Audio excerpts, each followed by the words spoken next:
ang mga kwento ng pag-ibig, kwento ng buhay at kwento ng pag-asa dito sa Barangay Love Stories. Love Stories.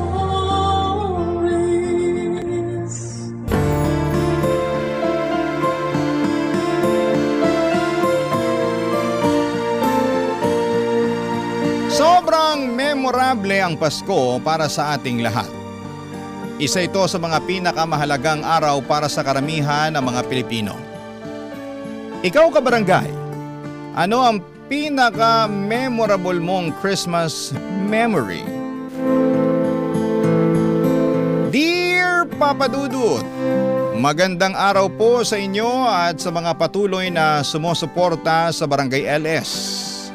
Ako po si Luna at ngayon ay gusto kong ibahagi sa inyo ang kwento ng buhay ko. Bata pa po ako noong pumanaw ang totoo kong nanay. Aminado po sobra akong nalungkot sa pagkawala niya. Pero kahit na ganoon ay nagawa ko pa rin magpatuloy sa buhay dahil hindi naman nagkulang sa akin si Papa sa pagmamahal at pag-aalaga. At mas lalo pang naging masaya ang buhay ko nang mag-asawa ulit si Papa. At doon ko nakilala ang aking stepmother at stepsister ko na si Mara.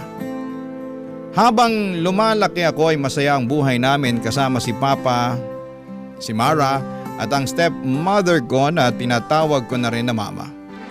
Tinuring nila akong parang sariling anak at kapatid. Kaya hindi ko kailanman naramdaman na nag-iisa ako. At tuwing Disyembre, isa sa mga pinaka-inaabangan kong ginagawa na kasama si Papa ay ang pagsali namin sa Christmas Lantern Making Contest sa probinsya namin tuwing Pasko. Tuwing gumagawa kami ni Papa ng parol o Christmas Lantern ay si Mama at si Mara naman ay abala sa ibang bagay. Madalas nilang sabihin na nakakapagod at nakakatamad daw ang paggawa ng parol. Pero para sa amin ni Papa, ito ang oras na mas lalo kaming nagiging close at mas nagiging masaya. Sa totoo lang ay matagal na naming pangarap na manalo sa contest. Dahil ilang taon na kaming sumali pero ni minsan ay hindi pa po kami nananalo.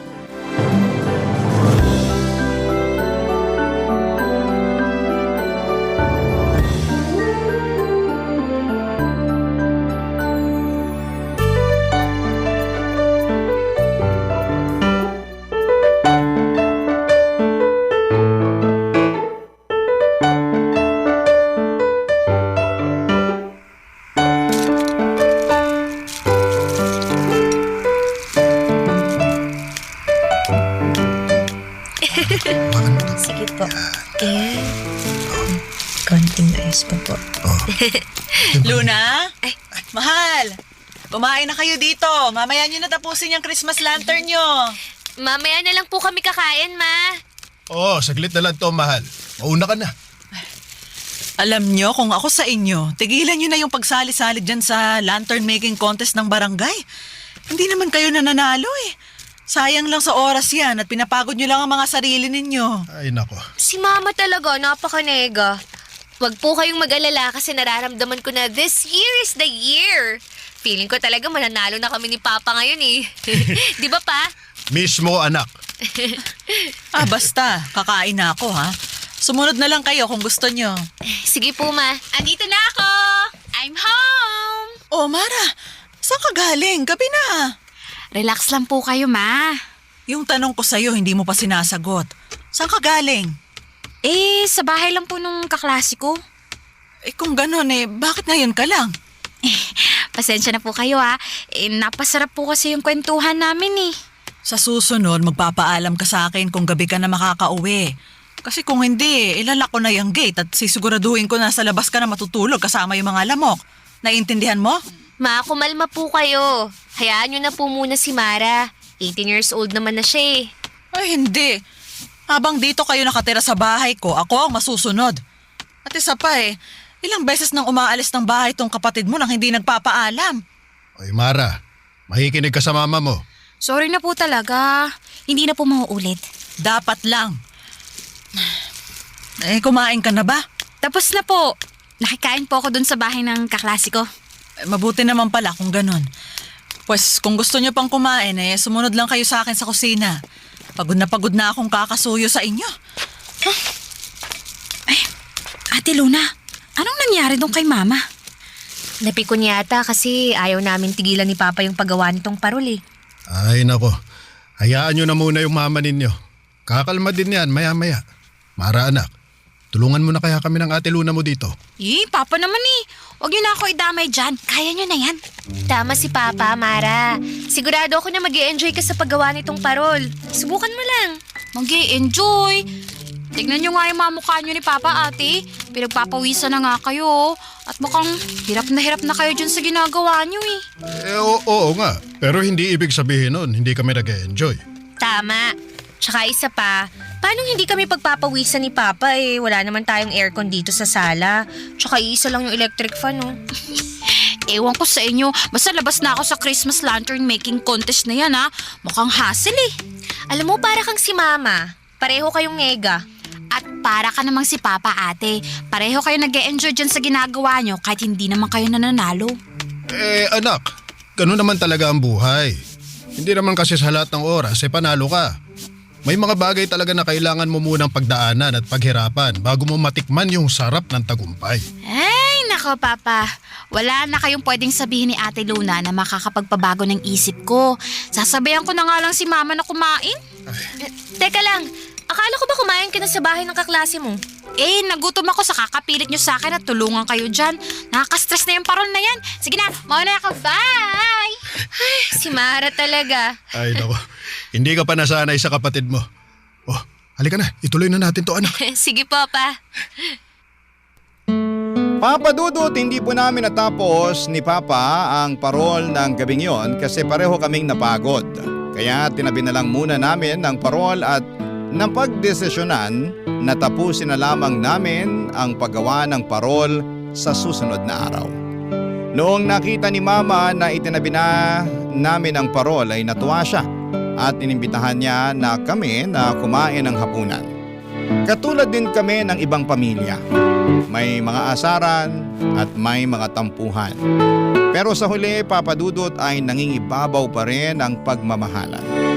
Kahit may mga pagkakataong hindi kami nagkakasundo, ay mahal na mahal ko sina Mama at Papa at si Mara. Sa totoo lang, ni minsan ay hindi ko naramdaman na stepmother ko si Mama o stepsister ko si Mara. Dahil palagi kong nararamdaman ang malasakit at pagmamahal nila sa akin.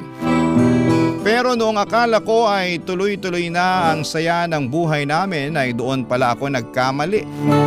Isang araw habang nasa bahay kami nila Mama at Mara ay may tumawag at nagsabing na aksidente raw si Papa at nabundol ng isang bus.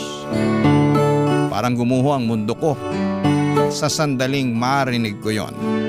Nanginig ang buong katawan ko at yun na yata ang pinaka nakakatakot na balitang narinig ko sa buong buhay ko.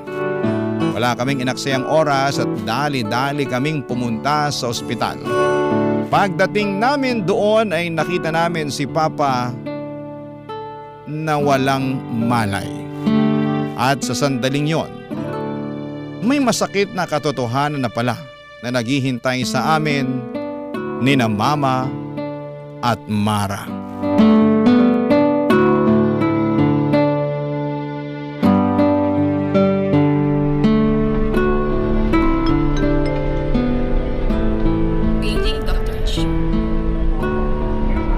Luna! Mara! Ma, kumusta si Papa? Anong sabi ng doktor? Okay na ba si Papa, Ma? Mga anak! Ma, bakit ka umiyak? Ma, bakit? Mga anak! I'm sorry, pero wala na ang papa niyo. Ma, huwag po kayong magbibiro ng ganyan. Hindi po totoo yan. Nagsisinungaling kayo. Hindi pa patay si Papa. Buhay pa si Papa. Buhay pa ang Papa ko.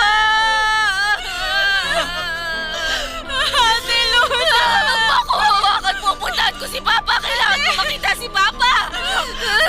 Dito lang kami ng kapatid mo para sa'yo. Hindi! Hindi papatay si Papa! Para samahan mo ako, puntahan natin si Papa. Sigurado ako hinihintay na niya tayo. Halika na! Mara! Ano ba tinatayo-tayo mo dyan? Halika na! Ate! I'm sorry. Pero kailangan natin tanggapin na wala na si Papa. Luna! Yung bibig mo, Mara!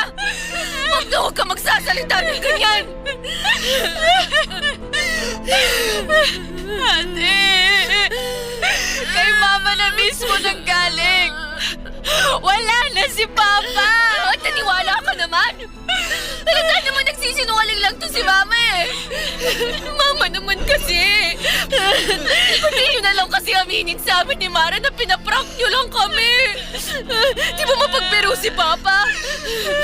Siguro magkasabot kayo, no? Siguro pinakiusapan kayo ni Papa na huwag sabihin sa amin ni Mara na buhay pa siya. Ha? Luna! Sa tingin mo ba magagawa ko pang magbiro ngayon? Kagaya mo, nasasaktan din ako. Pero kailangan na nating tanggapin ang katotohanan na wala na ang papa mo. Ate, magkakasama pa tayo ni Mama, ha? Haharapin natin to ng sabay-sabay. Ha? Ate! Anong haharapin ng magkakasabay? Si Baba ang kailangan ko! Kung ayaw mo akong samahan, Mara, bahala ka. Pero ako, pupuntahan ko na si Papa! Ate!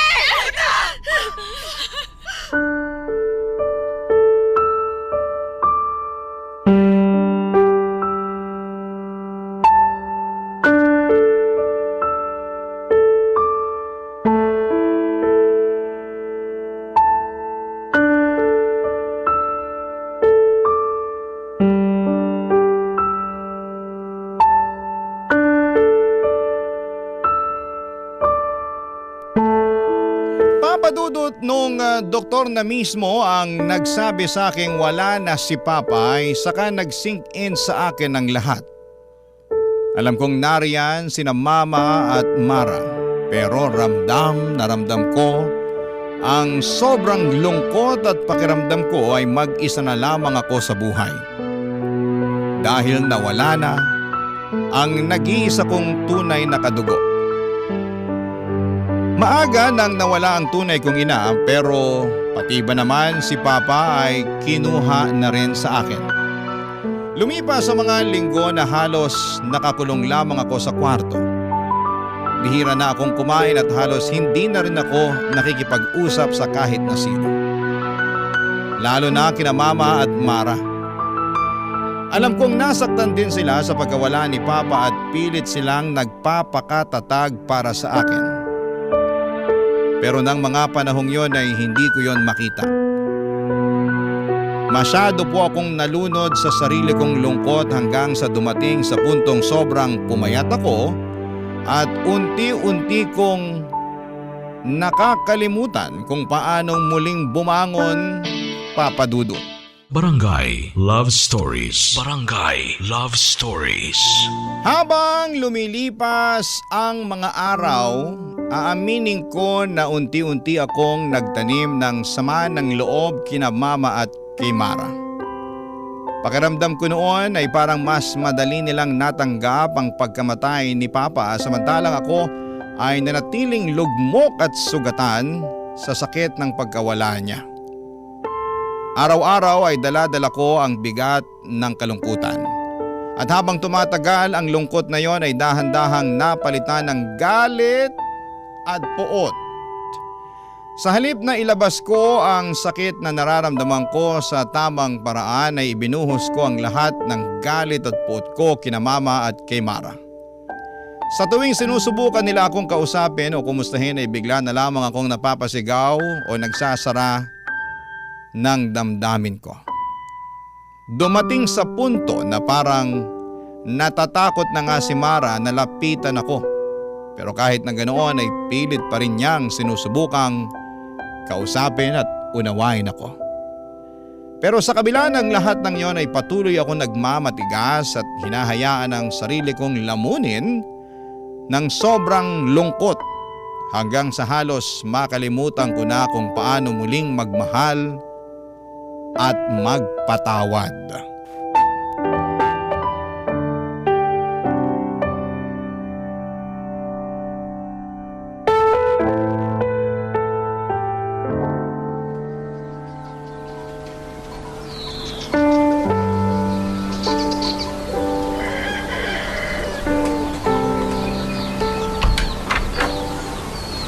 Ate Luna, Luna, anak.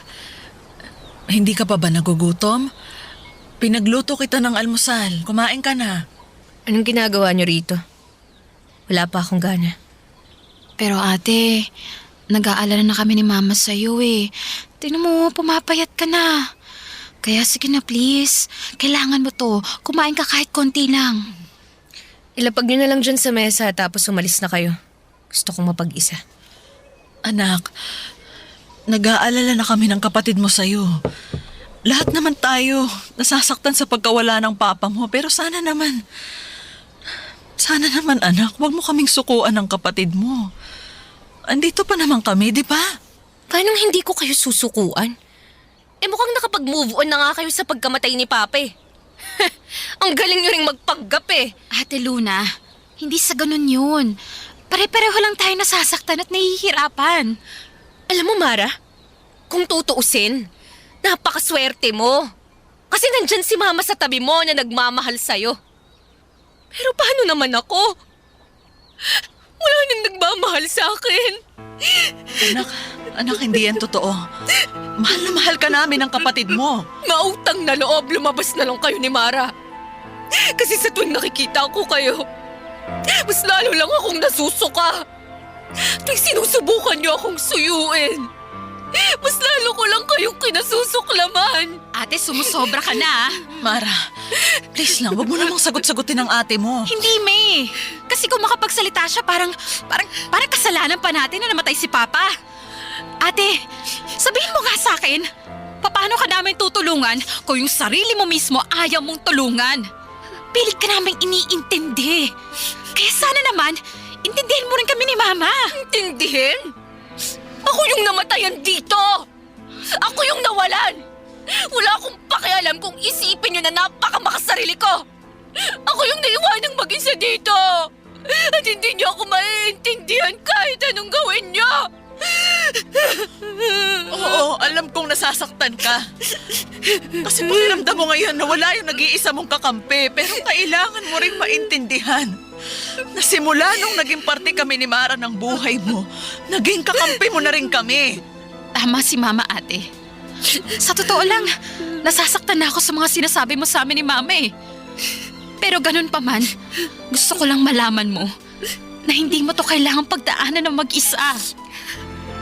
Ayaw niyong umalis ah. Utang na loob, pabayaan niyo na ako! Ate naman! Huwag mong gawin sana ito! Si Papa kailangan ko! Ate, please! Tama na!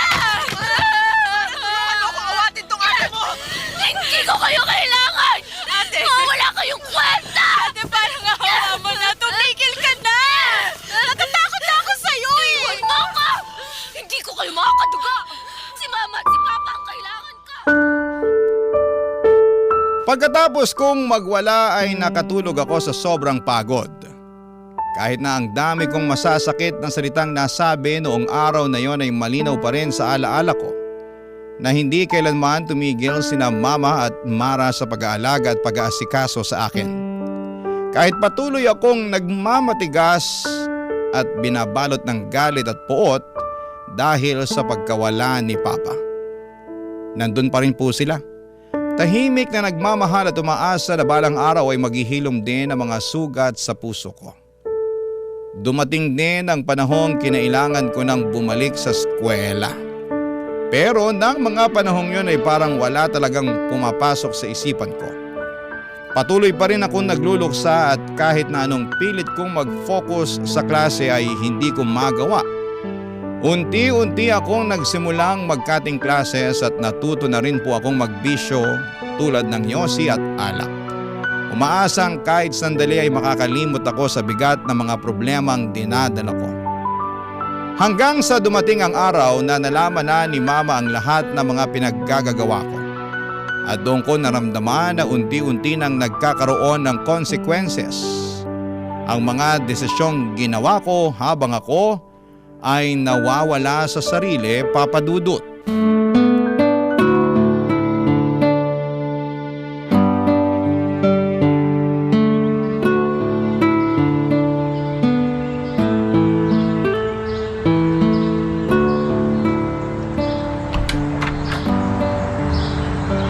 Luna, Ano? saan ka galing? Ano bang klaseng tanong yun? Siyempre sa school. Sigurado ka? Utang na loob. Alam kong nagsisinungaling ka. Magsabi ka sa akin ng totoo, Luna. Ba't naman ako magsisinungaling sa inyo? Akala mo ba hindi nakarating sa akin yung mga kalokohang pinaggagawa mo, ha? Tumawag ako sa school ninyo at ang sabi sa akin, ilang araw ka na daw hindi pumapasok. Luna naman, bakit? Alam niyo naman pala eh. So ba't niyo pa tinatanong? Hindi na ako natutuwa sa pagsagot-sagot mo sa akin, ha? Huwag kang bastos. Hindi ho ako bastos. Sadyang pagod lang talaga ako. Kaya pwede ba? Ipagpaliban na muna natin to. Wala ako sa mood makipagbardagulan sa inyo. Kinakausap kita ng maayos, Luna. Papasok na ako sa kwarto ko. Hindi ka aalis. Dito ka lang. Mag-usap tayo ng maayos. Ang kulit-kulit niyo naman eh. Alam ko nasasaktan ka sa pagkamatay ng papa mo, pero hanggang kailan mo babalak sirain ang buhay mo, ha? Hindi sapat na rason yung pagkamatay ng papa mo para sirain mo yung kinabukasan mo. Hindi ko kailangang magpaliwanag sa inyo kasi hindi ko naman kayo totoong nanay. At hindi ko rin totoong kapatid yang si Mara. Kaya utang na loob, lubay-lubayan nyo na ako!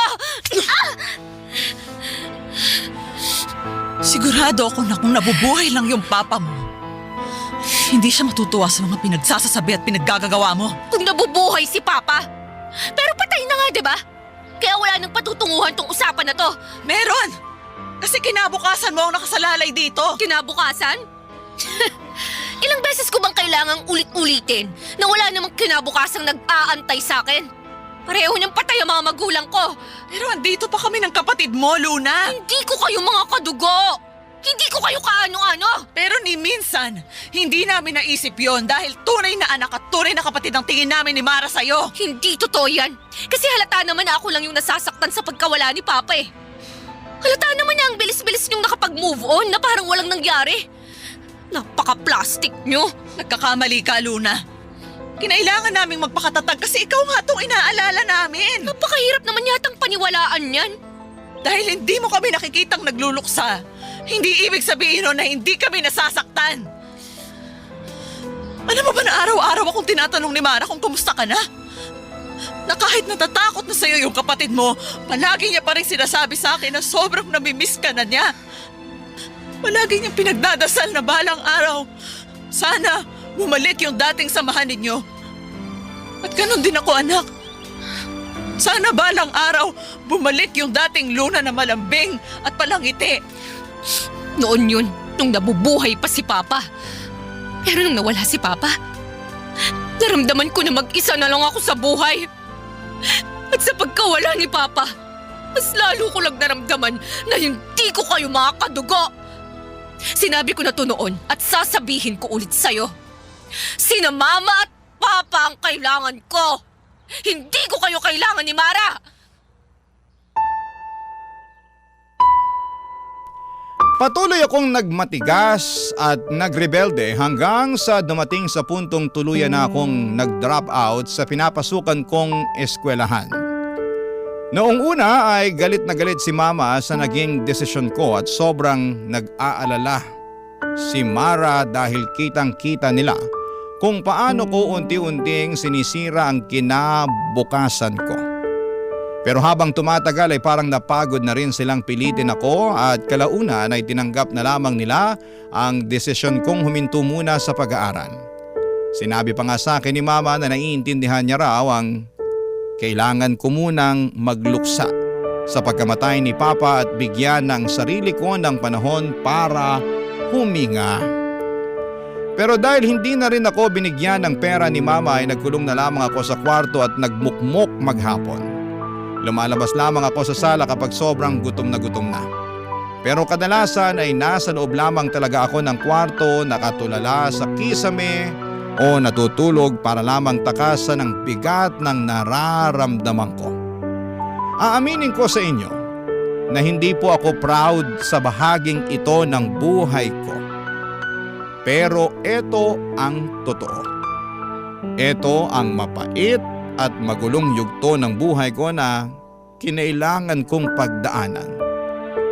Bago ko unti-unting maintindihan ang sarili ko at ang mga desisyong ginawa ko na pinagsisihan ko. Papa Dudut. Barangay Love Stories. Barangay Love Stories.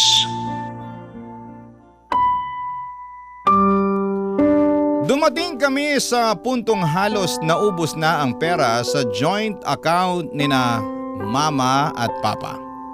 Kaya naman kinailangan ni mama na maghanap ng trabaho at kumuha ng kung ano-anong sideline para lamang maitawid ang pang-araw-araw naming mga gastusin.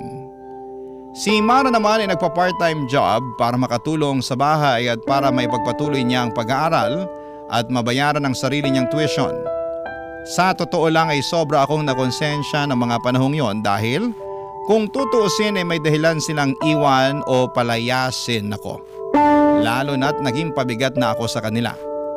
Pero yon ang isang bagay na hindi nila ginawa. Kahit minsan ay siguradong napagod na rin sila sa akin.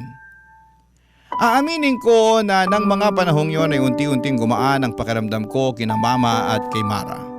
Kahit papaano ay nabawasan ang bigat sa dibdib ko at medyo humupa ang sakit. Kahit na hindi pa ito tuluyang nawawala ay may mga gabi pa ring masakit at may mga ala-ala pa rin bumabalik pero hindi na kasing bigat ng dati. Sa totoo lang ay nakakahiyaring aminin pero mas naging mature pa sa akin ang nakababata kong kapatid na si Mara. Mas maaga niyang natutunan kung paanong tumayo at magpatuloy kahit na nasasaktan. Siguro ay ganon talaga ang buhay, Papa Dudut. Iba-iba tayo ng paraan ng pagluluksa. At iba-iba rin ang oras na kailangan natin bago tuluyang makabangon. At pagkatapos ng isang taon ay unti-unti na namang bumalik ang sakit. Dahil papalapit na ang Pasko at muli kong naaalala si Papa.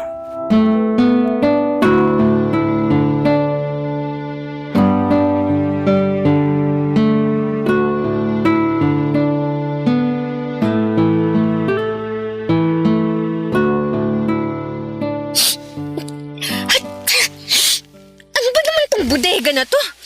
Ang dumi! Ang daming alikabok! Luna anak, yung extension cord, asan na? Hinahanap ko pa! Saan niyo po ba kasi nilagay yon? Tingnan mo dyan sa cabinet. Ano ba naman to? Ay!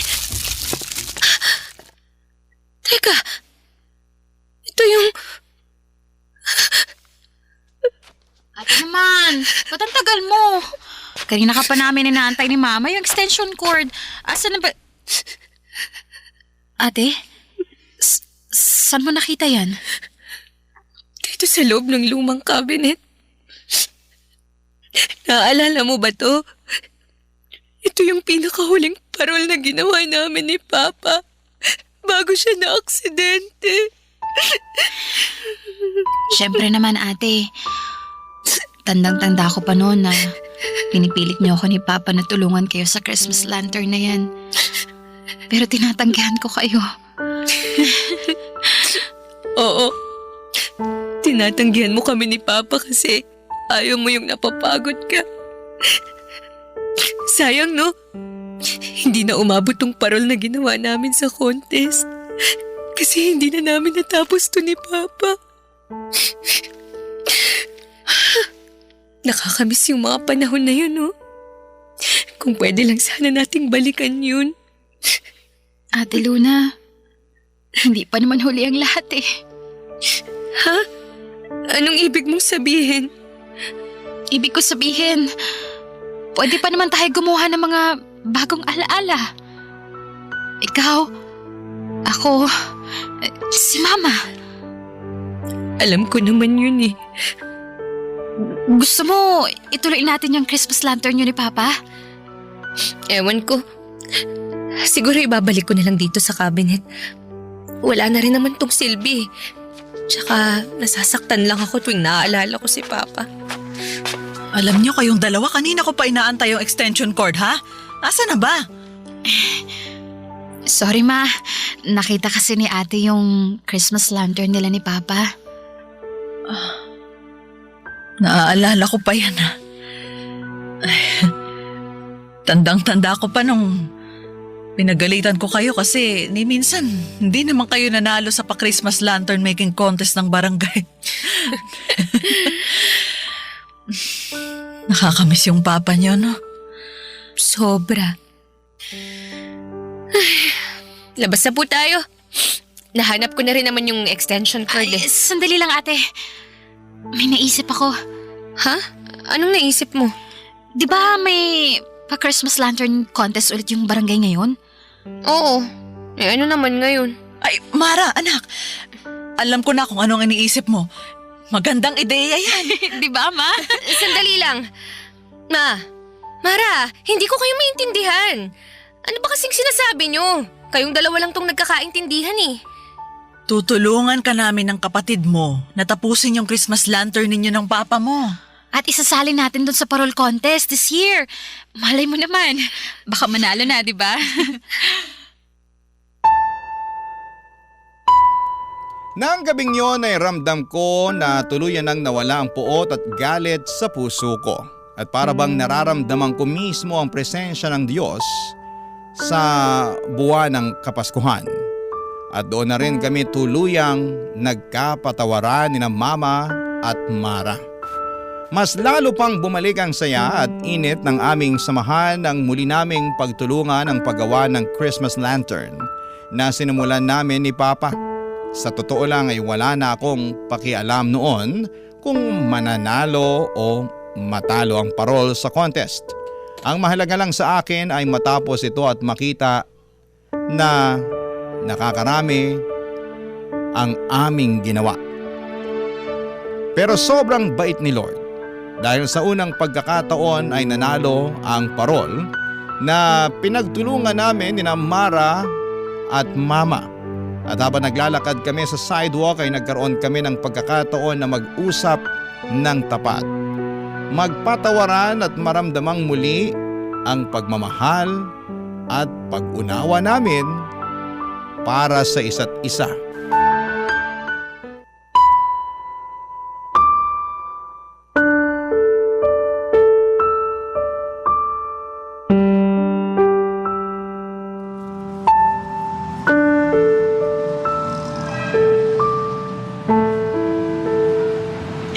Congratulations, ate! Congratulations, nanalo yung paral mo!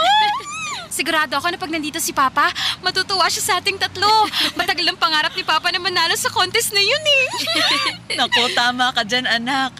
Alam nyo, sana wag akong multuhin ng papa ninyo, no? Pero sa tingin ko nanalo yung parol natin. Kasi tumulong ako. Siguro kung noon pa lang, tumulong na ako Malamang sa malamang, matagal na din tayong nanalo. Nako! Wow, Ma, ang lakas ng hangin! Biro lang. Pinapatawa ko lang kayo. Mara, maraming salamat Tinulungan niyo ako dito. Hindi po tayo mananalo kung hindi dahil sa inyo. Wala yun, ate. Maliit na bagay. Anak, huwag kang mag-alala. Gagawa ulit tayo ng panibagong parol sa susunod na Pasko. Yun. At sinisiguro ko sa'yo na tayo ulit ang mananalo. Hindi na po kailangan, Ma. Ha? Bakit naman? Okay na po ako na natapos na natin yung sinimulan namin ni Papa. Sa susunod na taon, mas gusto ko po na i-enjoy natin yung Pasko natin na magkakasama. Aww, sweet mo naman, ate. Pero alam nyo, Mara, alam ko namang hindi naging madali yung taon na to nang dahil sa akin Nagsisisi ako. Kasi Ang dami kong oras na sinayang. Nagsisisi ako kasi pilit kong pinagtabuyan yung mga taong walang ibang ginawa kundi mahalin ako ng totoo. At nagsisisi ako kasi hindi ako naging mabait na kapatid at anak sa inyo. Ate, wala na yun, ha? Kalimutan mo na yun. Luna, anak, makinig ka sa akin, ha? Hindi kami nagsisinungaling ng kapatid mo nung sinabi kong mahal na mahal ka namin at hindi ka namin susukuan. Siguro nga hindi tayo magkadugo. Pero sinabi ko na sa'yo to noon at sasabihin ko ulit sa'yo to ngayon. Ni minsan, hindi naging hadlang yon para mahalin kita na parang tunay kong anak. I love you, Ma. I love you too, anak. Bara, isa sa mga pinagsisisihan ko yung hindi ako naging mabuting kapatid sa'yo. I'm sorry kung naging mahina ako. And I'm sorry na pinagmalupitan kita. Sana mapatawad mo pa ako. Patatawarin lang kita pero sa isang kondisyon. Ha? Ano naman yun? Pwede mo ba akong yakapin, ate? Siyempre naman. I love you, ate. I love you din, Mara. Sa puntong ito ay masasabi ko na may kapatawaran at kapayapaan na sa pagitan namin ni Mama at ni Mara. Alam kong may mga taong maaaring humusga sa mga pinagdaanan at naging desisyon ko, pero gusto ko lang sabihin na napakalaki talaga ng epekto kapag nawalan tayo ng mga mahal sa buhay. Kaya naman kung may kakilala tayong nagluluksa, sana'y huwag tayong mapagod na iparamdam sa kanila na may kasama sila at hindi sila nag-iisa. Dahil sa mga panahong yon, kahit simpleng pakikinig o pananatili ay napakalaking bagay na. Sa ngayon ay bumalik na ulit ako sa pag-aaral at isa na rin po akong working student. Aaminin ko na may mga struggles pa rin ako sa buhay. Pero araw-araw ay sinusubukan kong bumangon at ayusin ang sarili ko.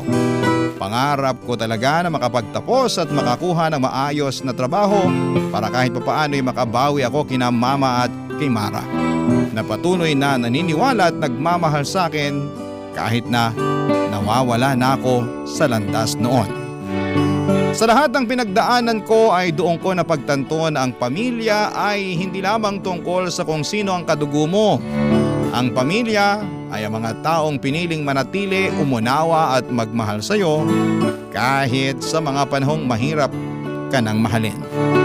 Dito ko na po tatapusin ang kwento ko, Papa Dudut. Maraming salamat po sa pakikinig and more power sa Barangay LS.